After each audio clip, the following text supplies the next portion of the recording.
aiutare gli altri. Ho entrambe le cose.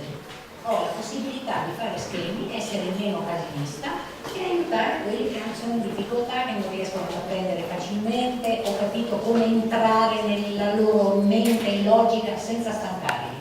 Per cui grazie. Grazie a te, grazie.